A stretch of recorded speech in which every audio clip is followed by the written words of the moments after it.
Hello, everybody. Welcome back to the Law of One Spiritual Advice Podcast. My name is Elle, and I return today after a small hiatus to speak about the Law of One and a quote that I have found that I think is helpful.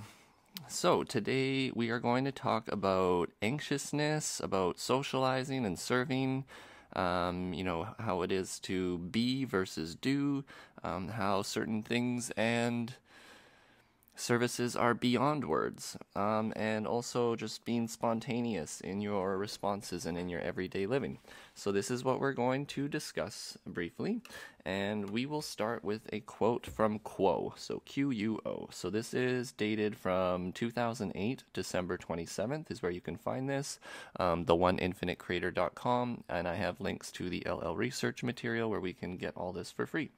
So, without further ado, let us jump into it. And I just wanted to say I wanted to apologize. I didn't have a podcast out at the end of the week. I was on a little family vacation, and I tried to fit it in, but I could only do one last week instead of two.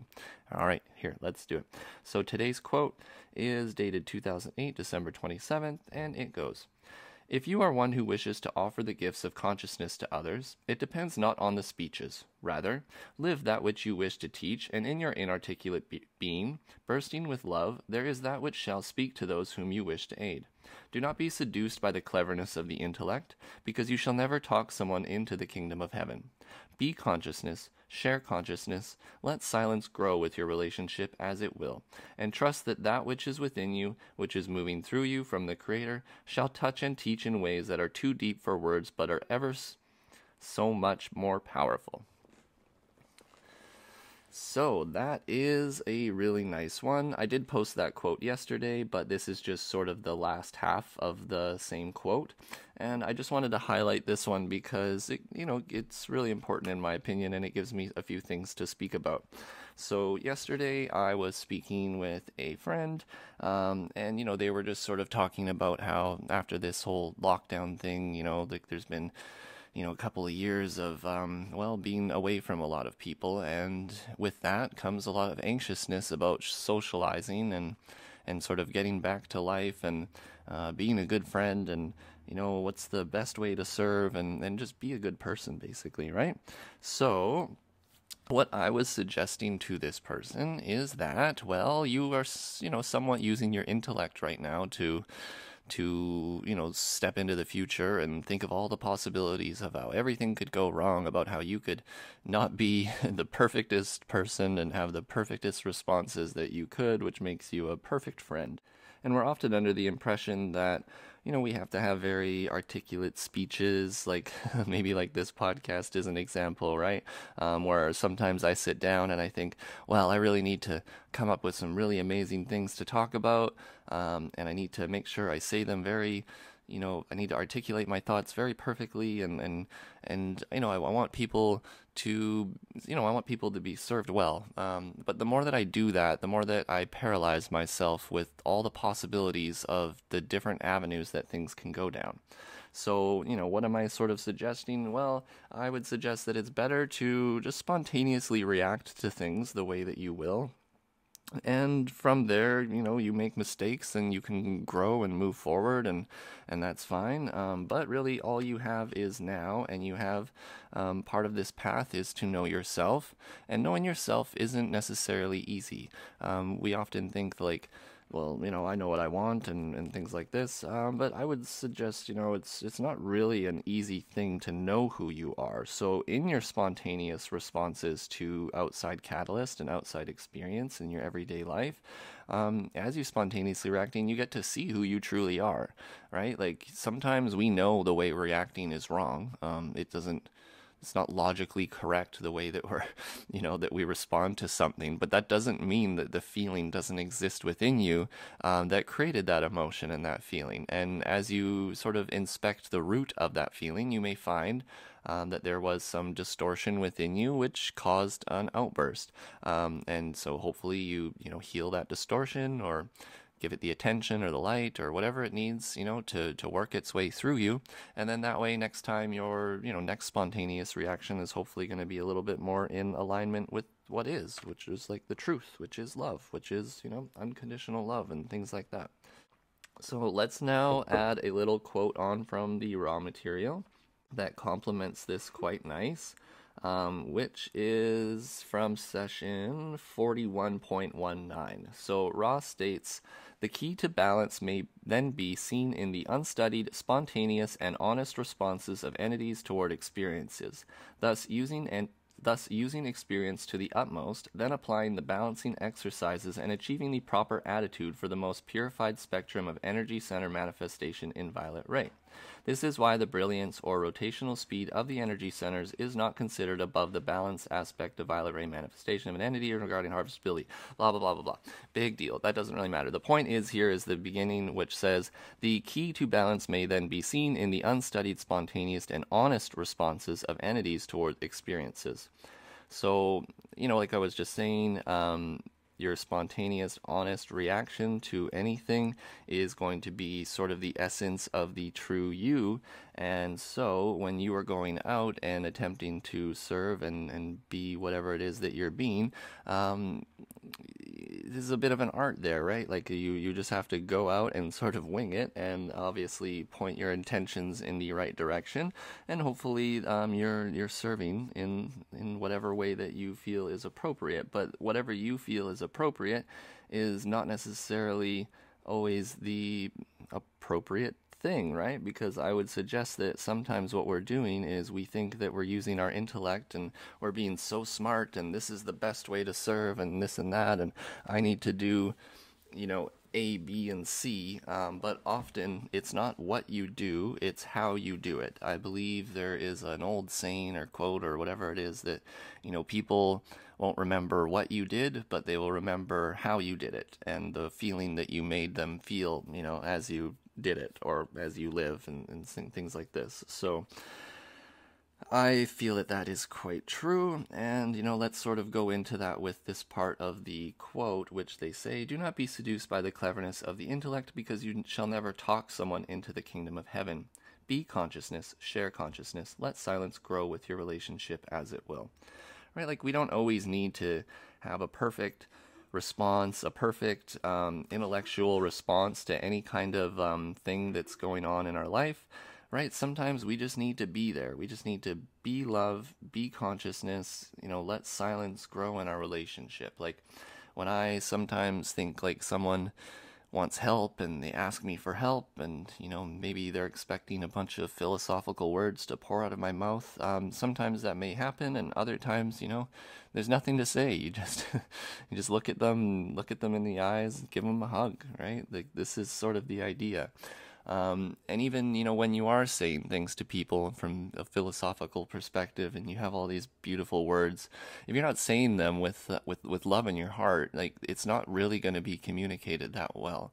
I would suggest almost people can feel the love and the effort and the attempt that you're putting into your explanation, probably more so than they're actually listening to the words of your explanation, right?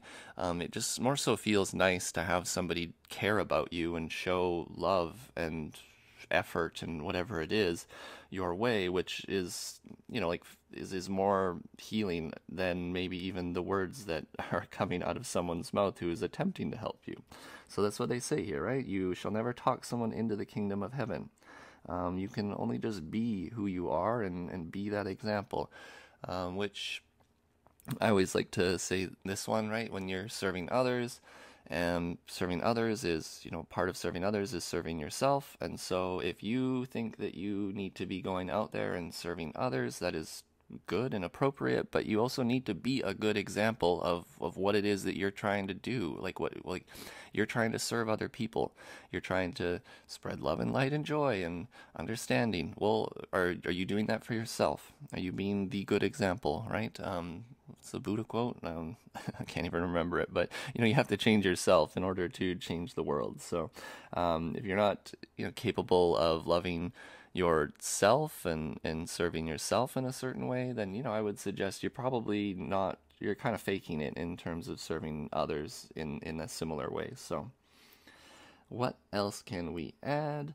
I suppose is the part about silence here. So silence is important because they're trying to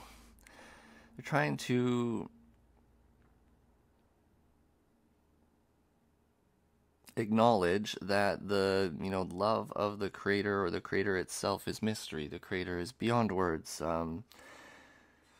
Life and love and everything is beyond words, right? This is stuff of the indigo chakra, of silence, of pure being, right? It's like, remember I was describing how you kind of hang around like a yogi or something, and they don't even need to say anything. Just being in their essence is healing. This is the idea with silence. It's a radiant silence. If it's like, it's a knowing all is well. The universe, the creator, has a bias towards towards love. The creator is love. Things of these nature, you can just see the anxiousness melt in yourself when you're really understanding these things and applying them and feeling that they're true. And with that, you have a sort of fluidity in the walk of your daily life, where you don't have to worry and worry so much about every single aspect, about everything you do, and making sure you're 51% plus service to others, blah blah blah blah blah, right? That's all shenanigans. It's all about just spontaneously being who you are, sinking into the moment, into the now, into who it is that you are, and just expressing it, whatever it is that comes out of you.